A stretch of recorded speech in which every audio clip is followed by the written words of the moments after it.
Hi sister. Hi Vijay, how are you? ఎలా ఉన్నారు? నేను బాగున్నానండి. సో మీరు ఎలా ఉన్నారు? Fine. So first of all congratulations sister మీరు. Thank you so much Vijay. Right. So ఏంటి, స్విగ్గీలో సెర్చ్ ఆపరేషన్స్ ఎగ్జిక్యూటివ్గా సెలెక్ట్ అయ్యారు మీరు? అవునండి. సో మీకు తెలుసా, జస్ట్ 1 వీక్ బ్యాక్ సో మీ కొలీగ్ అవ్వచ్చు మధుశాలిని అనేసి మన సబ్స్క్రైబర్ అనమాట, ఆవిడ కూడా సేమ్ స్విగ్గీలో సర్చ్ ఇంజిన్ ఆపరేషన్ ఎగ్జిక్యూటివ్గానే సెలెక్ట్ అయ్యారు అనమాట. ఓకే, సో ఆవిడతో కూడా మేము ఈ పాడ్కాస్ట్ ప్లాన్ చేసామన్నమాట, రిలీజ్ అయింది. సో ఇప్పుడు మీతో మేము ప్లాన్ చేస్తున్నాం. సో చాలా హ్యాపీ. మీకు ఎలా ఉంది? నేను కూడా చాలా హ్యాపీ. తను కూడా Madhu Shalini is also my friend. So నేను చాలా హ్యాపీ ఫీల్ అయ్యాను తను కూడా పాడ్కాస్ట్ చేసిందని. సో మేమిద్దరం స్విగ్గీలో as a search operation executive role select అవ్వడం మాకు చాలా హ్యాపీగా ఉంది. అండ్ మీ ఛానల్లో మేము ఈ పాడ్కాస్ట్ చేసినందుకు కూడా అండ్ మీరు మమ్మల్ని ఇన్వైట్ చేసినందుకు thank you so much Vijay. Great. So first of all మీరు ఎక్కడి నుంచి? యాక్చువల్లీ నేను భీమవరం ఆంధ్రప్రదేశ్ నుంచి వచ్చాను. So okay. సో భీమవరంలోనే మీ యొక్క ఎడ్యుకేషన్ క్వాలిఫికేషన్ ఏంటి? నా ఎడ్యుకేషన్ క్వాలిఫికేషన్ వచ్చేసి నేను బీఎస్సీ స్టాటిస్టిక్స్ చదివాను. నేను 2023 passed out. And BSc statistics. BSc statistics background. So statistics is the specialization I have chosen. So మరి బీఎస్సీ స్టాటిస్టిక్స్ నుంచి ఇప్పుడు మళ్ళీ ఓడిన్ స్కూల్లో ట్రైనింగ్ తీసుకొని డేటా సైన్స్ ఫీల్డ్లోకి ఎలా వచ్చారు? అసలు ఏంటి జర్నీ ఏంటి మీది? సో నేను గ్రాడ్యుయేషన్ చేస్తున్నప్పటి నుంచి నాకు స్టాటిస్టిక్స్ చాలా ఇంట్రెస్ట్. సో డేటా సైన్స్కి statistics is also one of the crucial skill. So నేను అందుకే డేటా సైన్స్ కోర్స్ చూస్ చేసుకోవడం జరిగింది. అండ్ సో దాంట్లో నేను అప్లైడ్ స్టాటిస్టిక్స్ అండ్ డేటా సైన్స్కి రిలేటెడ్ స్కిల్స్ అన్ని నేను ఓడిన్ స్కూల్ ద్వారానే నేర్చుకున్నాను. అంటే మామూలుగా ఓడిన్ స్కూల్ గురించి మీకు ఎలా తెలిసింది అన్న? ఓడిన్ స్కూల్ నుంచి నేను గ్రాడ్యుయేషన్ కంప్లీట్ అయ్యాక మా ఫ్రెండ్ కూడా ఓడిన్ స్కూల్ చూస్ చేసుకుంది. దాని తర్వాత తను చెప్పింది, నువ్వు కూడా ఓడిన్ స్కూల్ జాయిన్ అవ్వు, నీకు స్టాటిస్టిక్స్ ఇంట్రెస్ట్ కదా, సో డేటా సైన్స్లో స్టాటిస్టిక్స్ కూడా యూస్ చేస్తారు, సో నువ్వు స్టాటిస్టిక్స్ రిలేటెడ్ కాబట్టి నువ్వు అది చూస్ చేసుకుంటే నీ కెరియర్ చాలా బాగుంటుంది అనేసి తను నాకు సజెస్ట్ చేయడం జరిగింది. ఎవరా ఫ్రెండ్? తన నేమ్ యాక్చువల్లీ నిఖిత. నిఖిత తను ఎంపీసీఎస్ లైక్ మ్యాథమెటిక్స్ డిపార్ట్మెంట్ అనమాట తను. ఓకే. సో తను సజెస్ట్ చేసిన తర్వాత నేను ఇలా ఓడిన్ స్కూల్ అసలు ఏంటి, ఓడిన్ స్కూల్ అంటే ఓడిన్ స్కూల్ ద్వారా మనం ఎలాగా స్కిల్స్ నేర్చుకోవచ్చు, ఎలా స్కిల్ అప్గ్రేడ్ చేసుకోవచ్చు, ఇవన్నీ నేను అనలైజ్ చేశాను. అండ్ తర్వాత నాకు మీ ఛానల్ కూడా సో నాకు తెలిసింది. సో మీ ఛానల్ ద్వారా కూడా చాలామంది ఓడిన్ స్కూల్లో జాయిన్ అవ్వడం అండ్ జాబ్స్లో ప్లేస్ అవ్వడం, చాలామంది పాడ్కాస్ట్ నేను చూడడం జరిగింది. సో అలా నేను ఓన్ రీసెర్చ్ యూట్యూబ్ నుంచి అండ్ నా పర్సనల్గా కూడా మా ఫ్రెండ్ ద్వారా నేను తెలుసుకొని so Odin school data science కోర్స్కి ఎన్రోల్ అయ్యాను. గ్రేట్. సో ఎప్పుడు జాయిన్ అయ్యారు మీరు కోర్స్లో? సో కోర్స్ నేను గ్రాడ్యుయేషన్ అయిన కొన్ని మంత్స్కే తీసుకున్నాను. లైక్ 2023లోనే నేను పాస్ అవుట్ కాబట్టి 2023లో నేను ఈ కోర్స్కి ఎన్రోల్ అయ్యాను. సో ఆఫ్టర్ ఎప్పుడు అంటే లైక్ మంత్స్ అంటే ఏ మంత్లో జాయిన్ అయ్యారు మీరు? యాక్చువల్లీ నేను సెప్టెంబర్ ఎండింగ్ ఆ టైంలో ఎన్రోల్ అవ్వడం జరిగింది Odin school data science course. దాని తర్వాత నేను కంటిన్యూ అయ్యాను. ఓకే, 6 months కోర్స్ ఉంటుంది వీళ్ళది, ఆన్లైన్ కోర్సు. సాటర్డే సండేసే మన క్లాస్ అయితే ఉంటాయి. సో టెక్నికల్ స్కిల్స్ అసలు వీళ్ళు ఏం నేర్పించారు మీకు? టెక్నికల్ స్కిల్స్కి వచ్చేసి వాళ్ళు MySQL, Python, applied statistics, machine learning, power BI, generative AI and ఈ స్కిల్స్ రిలేటెడ్ మాకు నేర్పించారు, data science related. Okay. So ఎలా ఉండేది మామూలుగా మీ యొక్క పర్సనల్ ఒపీనియన్ చెప్పండి, ఎలా ఉండేది వీళ్ళ యొక్క కోర్స్ అంతా కూడా? సో వీళ్ళ కోర్స్ యొక్క స్ట్రక్చర్ అనేది నిజంగా ఒక ఫార్మాట్లో ఉంటుంది ఎప్పుడు కూడా. లైక్ ఫస్ట్ MySQL స్కిల్తో వాళ్ళు స్టార్ట్ చేస్తారు, like basic to advance level.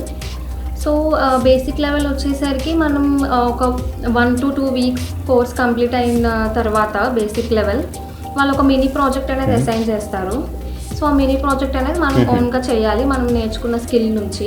దాని తర్వాత మనం ప్రజెంట్ చేయాలి ఆ స్కిల్ని. లైక్ బేసిక్ లెవెల్ నేర్చుకున్నాక ఆ స్కిల్ని మనం వాళ్ళకి ప్రజెంట్ చేసినప్పుడు మనకి కమ్యూనికేషన్ స్కిల్తో పాటు మనం ప్రెజెంటేషన్ స్కిల్స్ కూడా ఇంప్రూవ్ అవుతాయి అన్నమాట. ఓకే, సో ఆ యొక్క స్కిల్స్ కూడా కవర్ అవుతాయి అంటారు, like presentation skills. Presentation. Okay, so after that మీరు ఎన్ని ప్రాజెక్ట్స్ చేసుకుంటారు ఇలాగా ప్రతి మాడ్యూల్కి చూసుకుంటే? అర్థం కాలేదండి. మీరు ఎన్ని ప్రాజెక్ట్స్ చేసుకుంటారు ఇప్పటి వరకు? నేను 10+ హ్యాండ్స్ ఆన్ ప్రాజెక్ట్స్ చేశాను. సో ఓన్లీ 10 ప్రాజెక్ట్స్ అని చెప్పలేను, 10 కన్నా ఎక్కువే. బికాజ్ మినీ ప్రాజెక్ట్స్ ఫస్ట్ ఇనిషియల్గా స్కిల్ నేర్చుకుంటున్నప్పుడు మినీ ప్రాజెక్ట్స్ చేస్తాం. మినీ ప్రాజెక్ట్స్ తర్వాత మళ్ళీ వాళ్ళు మనకి క్యాప్స్టోన్ ప్రాజెక్ట్స్ అనేవి ఇస్తారు. దాన్ని బట్టి మనకి ఇంకా ఎక్కువ హ్యాండ్స్ ఆన్ నాలెడ్జ్ అనేది మనకి వస్తుంది. మీరు చేసిన మెయిన్ ప్రాజెక్ట్ ఏంటి క్యాప్స్టోన్ ప్రాజెక్ట్? క్యాప్స్టోన్ ప్రాజెక్ట్లో నేను సీక్వెల్ మీద అమెజాన్ సేల్స్ అనాలిసిస్ చేశాను. అండ్ పైథాన్ వచ్చేసరికి ఓటీపీ ఈమెయిల్ వెరిఫికేషన్ చేశాను. అండ్ మెషిన్ లెర్నింగ్లో ల్యాప్టాప్ ప్రైస్ ప్రెడిక్షన్, ఇలా చాలా data analysis and data science related projects చేశాను. Okay, great. సో జనరల్గా మిమ్మల్ని ఒక క్వశ్చన్ అడుగుతుంది, అలాగే వీళ్ళు స్కిల్ ఫ్రమ్ ది స్క్రాచ్ నుంచి నేర్పిస్తున్నారు, బాగానే ఉంది. అది కాకుండా మీరు ఎక్స్ట్రాగా ఏమైనా నేర్చుకునేవారా, లైక్ బయట వేరే ఏమైనా రీసోర్స్ నుంచి? ఆబ్వియస్లీ వాళ్ళు మనకి గైడెన్స్ ఇస్తారు. గైడెన్స్ ఇచ్చిన తర్వాత మనం ఎలా నేర్చుకోవచ్చు అనే ఐడియా మనకి వస్తుంది. సో అలా మనం బయట ఇంకా చాలా ప్లాట్ఫామ్స్లో like W3 schools and Leet కోడ్లో కూడా మనకి చాలా 100+ ప్రాజెక్ట్స్ ఉంటాయి, basic level or advance intermediate levels. So Leet కోడ్లో లీడ్ కోడ్ హ్యాకర్ ర్యాంక్ కూడా చాలా యూజ్ అవుతుంది. So HackerRank and Leet కోడ్లో కూడా మనం ఇంప్రూవ్ చేసుకొని స్కిల్, మనం HackerRank certifications like Leet కోడ్లో కూడా మనం ఇంప్రూవ్ అవ్వచ్చు స్కిల్. గ్రేట్.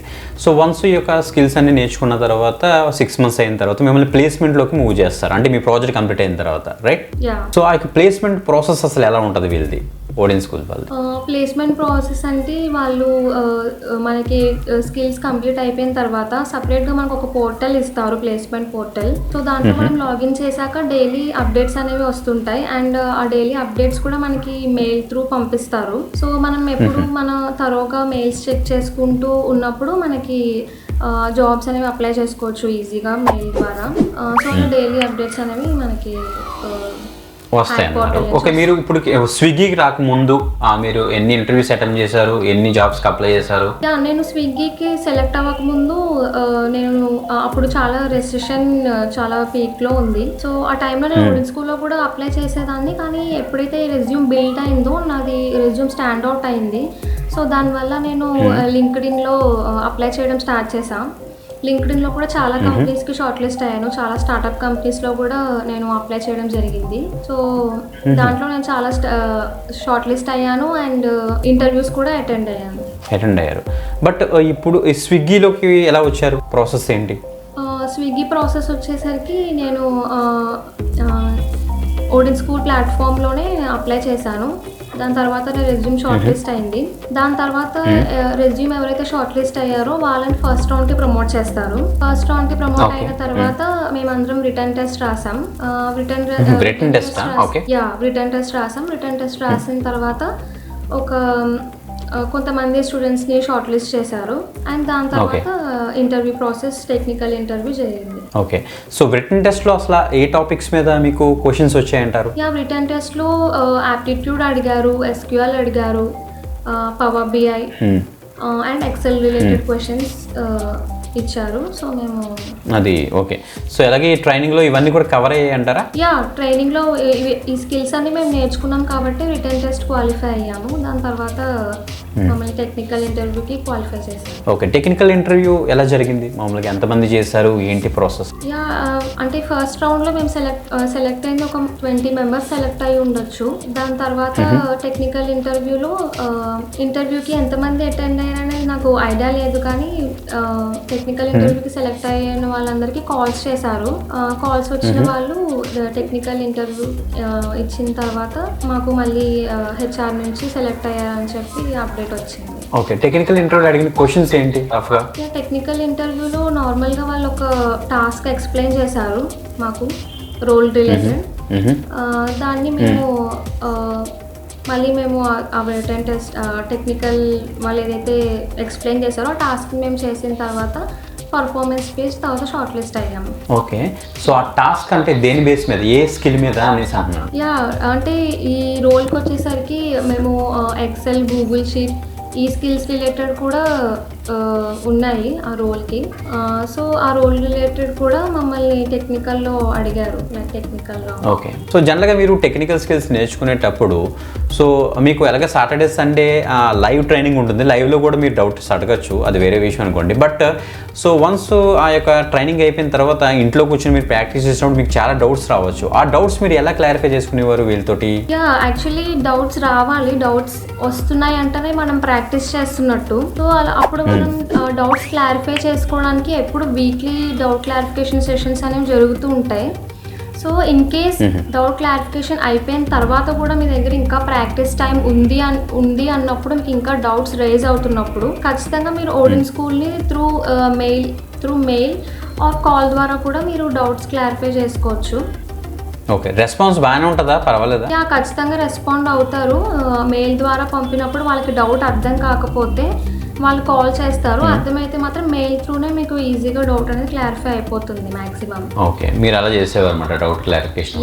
సో జనరల్గా మీరు సెర్చ్ ఆపరేషన్స్ ఎగ్జిక్యూటివ్గా సెలెక్ట్ అయ్యారు కదా, అసలు ఆ యొక్క జాబ్ రోల్ ఏంటి అసలు, మామూలుగా ఏం చేయాలి? Yeah, search operation executive role వచ్చేసరికి అది ఒక సపోజ్ ఇప్పుడు ఒక కస్టమర్ ఎప్పుడైతే ఒక ప్రోడక్ట్ కోసం సెర్చ్ చేస్తారో స్విగ్గీ ప్లాట్ఫామ్ మీద, యా స్విగ్గీ ప్లాట్ఫామ్లో ఎప్పుడైతే ఒక కస్టమర్ ఒక ప్రోడక్ట్ సెర్చ్ చేయడానికి ఇనీషియల్గా చూసేది సెర్చ్ కోసం. సో ఎప్పుడైతే అది సెర్చ్ చేస్తారో వాళ్ళ ప్రోడక్ట్ ఏదైతే రిలేటెడ్ ప్రోడక్ట్స్ ఉంటాయో అవన్నీ వాళ్ళకి డిస్ప్లే చేస్తాయి. అప్పుడు ఎప్పుడైనా వాళ్ళకి రిజల్ట్ రాకపోతే సెర్చ్ చేసినప్పుడు ఈ సెర్చ్ ఇంజన్కి ఆ ప్రోడక్ట్ ఏంటి అనేది అర్థం కాదనమాట.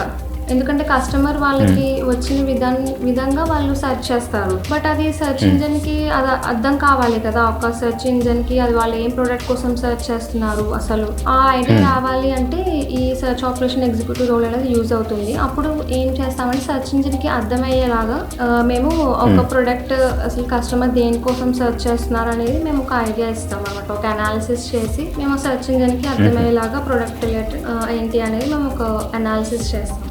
Okay, great. సో మీరు 2023 కాబట్టి సో ఇప్పుడు ప్రెసెంట్ ఫ్రెషర్స్ చాలామంది ఉన్నారు, లైక్ నాన్ ఐటీ నుంచి, ఐటీ నుంచి, ఇలాగ మల్టిపుల్ పీపుల్ ఉన్నారు, ఫ్రెషర్స్ అందరూ బయటకు వస్తున్నారు.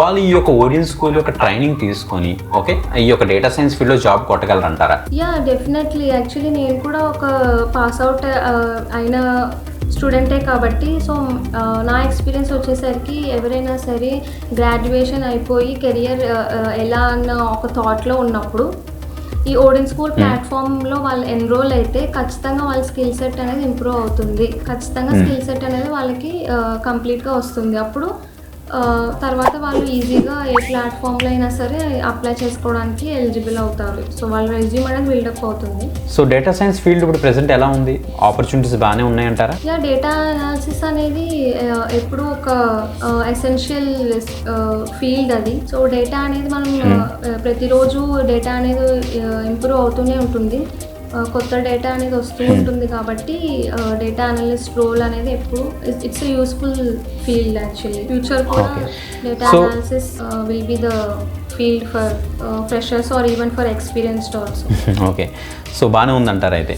సో జనరల్గా అయితే మీరైతే ఓడిన్ స్కూల్ సజెస్ట్ చేస్తారా మీ ఫ్రెండ్స్కి? ఓడిన్ స్కూల్ నేను ఒక ఫ్రెండ్గానే ఇప్పుడు మీకు నేను సజెస్ట్ చేస్తున్నాను. ఎవరైనా సరే data analysis on data science field, వాళ్ళకి డేటాని అనలైజ్ చేయడం, డేటాని విజువలైజ్ చేయడం, డేటాని ఇంటర్ప్రిట్ చేయడం ఎవరికైతే ఇంట్రెస్ట్ ఉందో వాళ్ళు ఎవరైనా సరే డేటా సైన్స్ కోర్స్ అనేది తీసుకోవచ్చు అంటారు. ఓకే, సో స్విగ్గీలో ఇప్పుడు మీ యొక్క ప్యాకేజ్ ఏంటి, ఎంత వస్తుంది? యా, స్విగ్గీలో నాకు ఒక 4.5 LPA వరకు వస్తుంది శాలరీ.